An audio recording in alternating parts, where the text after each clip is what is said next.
हाँ प्रणाम नमस्कार। मैं अनीता कुमारी मतैया पंचायत से बोल रही हूँ। मेरे खबर नीतीश कुमार के कान तक पहुँचना चाहिए, क्योंकि उनके पास ज्ञान बुद्धि और विचार विमर्श नहीं है। तो अन्य राज्य में जैसे किए हैं मुख्यमंत्री लोग, आशा के लिए वेतन सरकारी कर्मचारी घोषित किए हैं, ये उन लोगों से वो संपर्क करें और सलाह लेकर के, और कृपया करके बिहार के आशा के कृपया करके बिहार को आशा को मानदेय करे कर्मचारी घोषित करें, और उनका अपना मान और सम्मान बढ़ाने के लिए भी आशा उनके लिए तैयार है। जब आशा को जब वो प्रोत्साहन राशि हटा करके वो मानदेय करेंगे और सरकारी कर्मचारी घोषित करेंगे, तो उनको ताही दिल से उनको हम लोग शुक्रिया अदा करेंगे और एड़ी चोटी एक करके उन लोगों को इलेक्शन दिन लाने का काम करेंगे। और दूसरा नंबर बात है कि मोदी सरकार भी कहे कि हम लोग अथी में दीपावली में बोनस देने जा रहे हैं, वो भी मोदी सरकार भी झूठे वादे किए और झूठे वादे से वो भी मुकर गए। वो भी आशा के दिल और दिमाग से उतर गए कि मोदी सरकार भी हम लोगों के लिए अच्छा है। नहीं, हम लोगों के लिए न मोदी सरकार अच्छे हैं, न नीतीश कुमार अच्छे हैं, और न ही तेजस्वी यादव अच्छे हैं। वो सब लोगों के पास बहुत पैसा है, इसलिए वो लोग दूसरे को दुख को नहीं पहचान पाते हैं और दूसरे को दुख को नहीं समझ पाते हैं, और नहीं दूसरे को बहू बेटी को दुख और दर्द समझ पाते हैं। और हम लोगों के लिए काम के लिए कर रहे, तो हम लोग काम उनको पहचान करके नहीं कर रहे हैं। हम लोग जनता को सेवा कर रहे हैं, हम लोग को जनता से पहचान बनाए इसलिए सेवा कर रहे हैं। उन लोगों के वादे के अनुसार हम लोग काम नहीं कर रहे हैं। ये भूल में पड़े हुए हैं कि हम उनको पैसा देते नहीं। हम लोगों के 600 रुपये एक पेशेंट पर था, वो 300 कर दिया गया। हम लोगों को क्या पैसा देना? हम लोगों के पैसा वो लेकर के राजा बने हुए, और हम लोगों के सड़क पर उतार करके ये ठंडा में हम लोगों के गर्दा में मिटाए हुए हैं, उसमें धूल चटा रहे हैं। वो कौन सा मुख्यमंत्री हो, कौन सा उप मुख्यमंत्री है, वो कौन सा प्रधानमंत्री है जो हम लोगों को नहीं देख रहा है? जिसको पास में पैसा है, धन है, दौलत है, सोना है, चांदी है, उसी को देख रहा है। हम लोगों को कहाँ देख रहा है? हम लोगों का पति बीमार है, अभी 1000 रुपये का जरूरत पड़ता है, तो हम लोग किसी से पैसा लेते हैं तो ब्याज पर लेते हैं। 5 रुपये के ब्याज पर लेकर के अपना बेटा को, अपना पति को इलाज कराते हैं। भोजन के लिए वो 5 किलो चावल और 2.5 किलो गेहूँ दे देते हैं, उससे हम लोगों का जीवन चलता है। दाल इतना महंगा है, चावल इतना महंगा है, गेहूँ इतना महंगा है।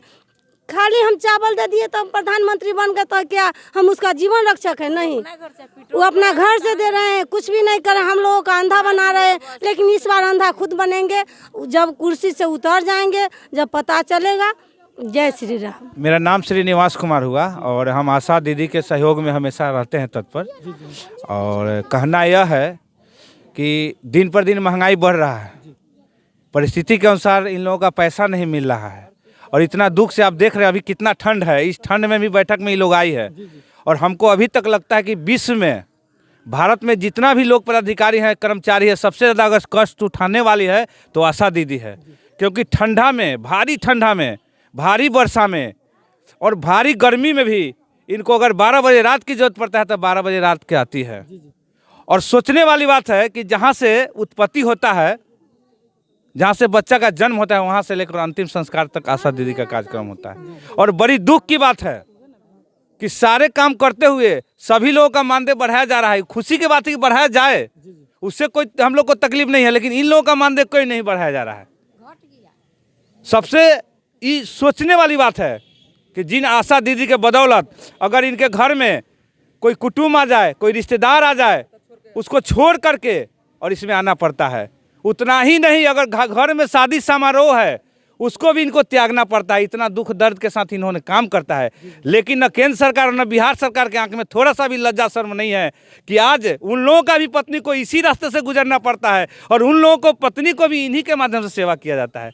कोरोना ऐसा काल में देखे हैं कि सब लोग घर में छुप गए, बड़े बड़े पदाधिकारी लोग घर में छुप गए, लेकिन इन्होंने ऐसा नहीं किया और अपने जान हथेली पर रख करके कहीं कहीं पोखरा, तालाब, समुद्र पार करके भी इन लोगों को जाना पड़ा है, और इन लोगों को डरा नहीं और इन लोगों का मदद किया। कितना आशा दीदी का प्राण भी चला गया उसमें, ये सब जगह पत्रकार के माध्यम के हम लोग को जानकारी मिला। फिर भी क्यों नहीं मानदेय बढ़ाया जा रहा है? क्यों? तेजस्वी यादव कहे थे ना कि अगर मेरा सरकार बनेगा तो इन लोगों को हम सुख सुविधा देंगे, मानदेय देंगे, कुछ नहीं दिया। मोदी जी लंबा चौड़ा भाषण करते हैं, कुछ नहीं दिया।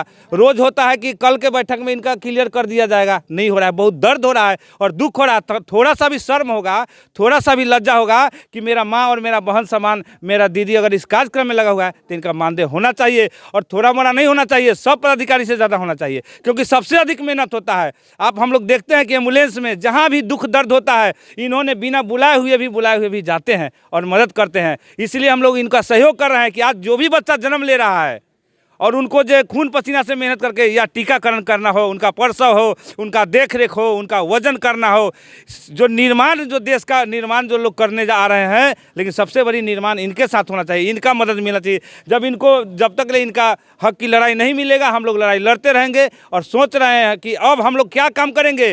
टोटल विधायक जो है उनके घर है, उनके क्षेत्र का जितना प्रखंड का आशा है उनके दरवाजे पर धरना देंगे, ताकि उनको लगे कि मेरे क्षेत्र में भी विरोध हो रहा है। उसके बाद हम लोग क्या करेंगे कि पूरे आशा दीदी हर क्षेत्र में टोली बना कर इलेक्शन में विरोध करने निकल जाएंगे, प्रत्येक वोट को बिगाड़ेंगे हम लोग।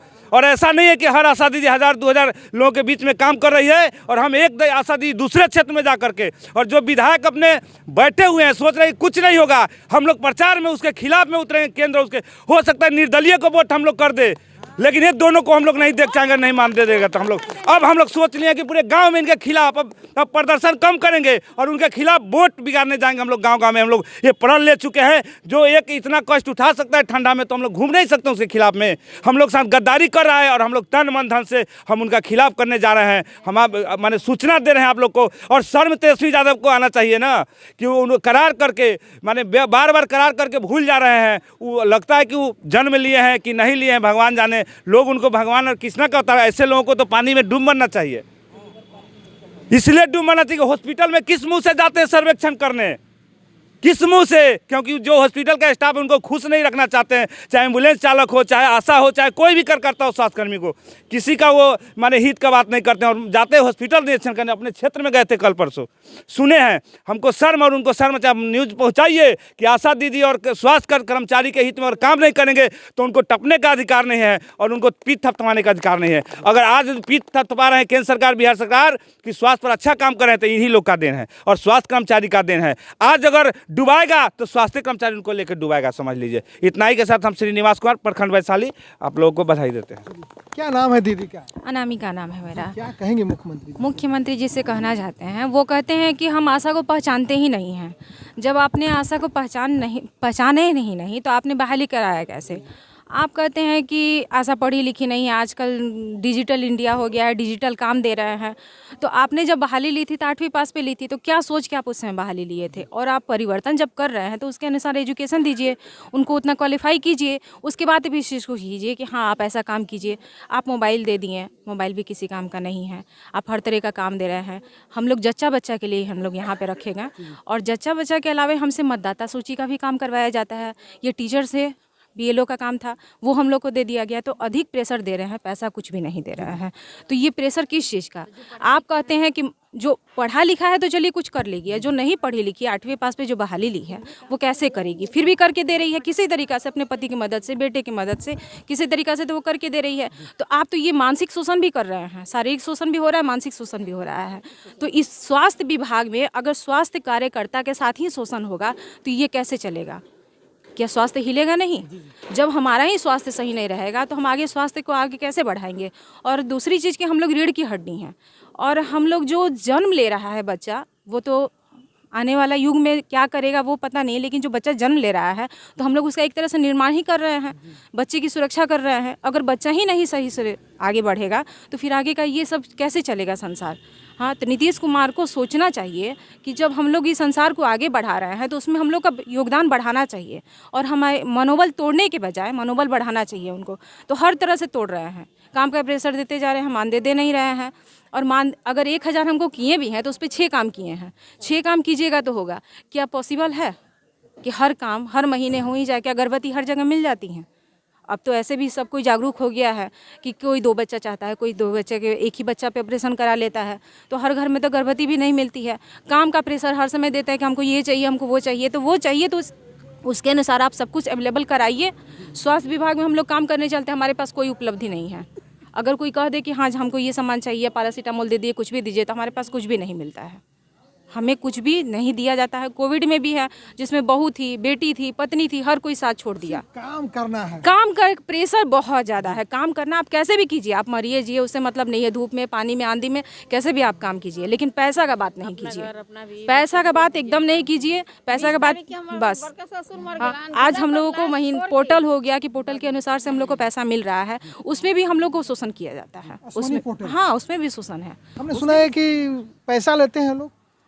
हाँ, आप देखिए में भी भ्रष्टाचार हाँ, है। सब कुछ में भ्रष्टाचार है, हर कुछ में भ्रष्टाचार है। बिहार सरकार का ही भ्रष्टाचार।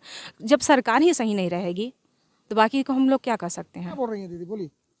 अब जैसे कि हम लोग को जो भी कार्य दिया जा रहा है, तो एक मतलब अश्विनी पोर्टल के बारे में तो आशा दीदी को उतनी जानकारी है नहीं। अगर हम लोग कुछ जायज़ काम भी कर रहे हैं और काम करके उसमें हम लोग अपना दावा भी कर रहे हैं, तो फिर उस दावे में भी हम लोग को दिक्कत होता है।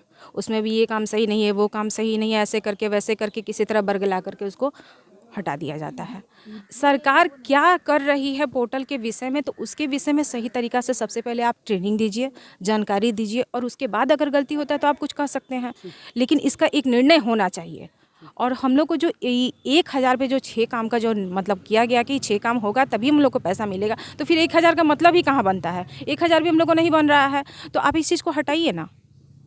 इसको हटा करके हम लोग को सीधा एक दीजिए कि हाँ, हम लोग का एक मूल होता है कि हम मूल रुपया पर महीने मिले। अब हम लोग को हर हमेशा ऑपरेशन नहीं होता। पुरुष नसबंदी के लिए है तो हम लोग बताइए कि 3 बार 4 बार पेशेंट लेकर के आते हैं। अब 5 पेशेंट होंगे नहीं तो ऑपरेशन नहीं होगा, उसकी वजह से हम लोग को रुकना पड़ता है। तो इंतजार के लिए तो हम लोग तो सुबह से शाम तक करना पड़ता है, 2 बार 3 बार आना पड़ता है। मौसम का भी हम लोग नहीं देखते हैं। घर परिवार को छोड़ करके हर मुसीबत को झेल करके भी यहाँ आ रहे हैं, अपना समय दे रहे हैं। और समय से बड़ा अमूल्य चीज़ जीवन में कुछ भी नहीं है। समय से बड़ा कुछ भी नहीं है, और समय को ही हम लोग गंवा रहे हैं। तो हम लोग के पास तो अब तो हम लोग इस रास्ते पे हैं कि हम ना आगे जा सकते हैं ना पीछे खसक सकते हैं। हम लोग का उम्र भी नहीं है कि हम लोग आगे किसी जॉब के लिए हम लोग अप्लाई कर सकते हैं, और इसमें तो हम लोग पिस के रह गए हैं। तो हम लोग का कुछ तो निर्धारण होना चाहिए, निर्धारित करे और एक कुछ भी फैसला लेकर के सही निर्णय ले सरकार। देखिए ना, आप दीदी का सीधा कहना है कि सरकार हमें एक टारगेट दे देती है कि आपको इतना टारगेट कीजिए, उसके बाद जो है कि सारी प्रक्रियाएं आपकी पूरी की जाएगी। तो टारगेट पूरा ही नहीं होगा तो सरकार कहाँ से पूरा करेगी? सीधा आरोप भी है। आप अगर हंस रहे हैं आशा दीदी को कि 8वीं पास है, तो हम पूछ सकते हैं कि तेजस्वी यादव कितने पढ़े लिखे हैं? जब वो इतनी बड़ी कुर्सी पर बैठ सकते हैं तो क्या ये छोटा काम हम लोग नहीं कर सकते? छोटा काम तो हम लोग नहीं करते। हम लोग के जैसा काम शायद कोई करता भी नहीं होगा कि हम जच्चा बच्चा की सुरक्षा दे रहे हैं, और इस काम के लिए किसी को कलेजा चाहिए, रिस्क भी है, और हिम्मत से कर रहे हैं। तो पढ़ाई लिखाई पर जो सवाल उठा रहे हैं, तो सरकार को इसके हिसाब से बहाली करना चाहिए था। इस पर तो हम बार बार प्रश्न करेंगे। और नहीं पहचानते हैं तो नीतीश कुमार कहाँ से आए हैं? उनको कौन लेकर के आया? उनको भी एक महिला लेकर के आई हैं, और महिला का इतना बड़ा अपमान शोभा नहीं देता है एक मुख्यमंत्री के लिए। चलिए, बहुत बहुत धन्यवाद दीदी बात करने के आप लोगों का। Thank you.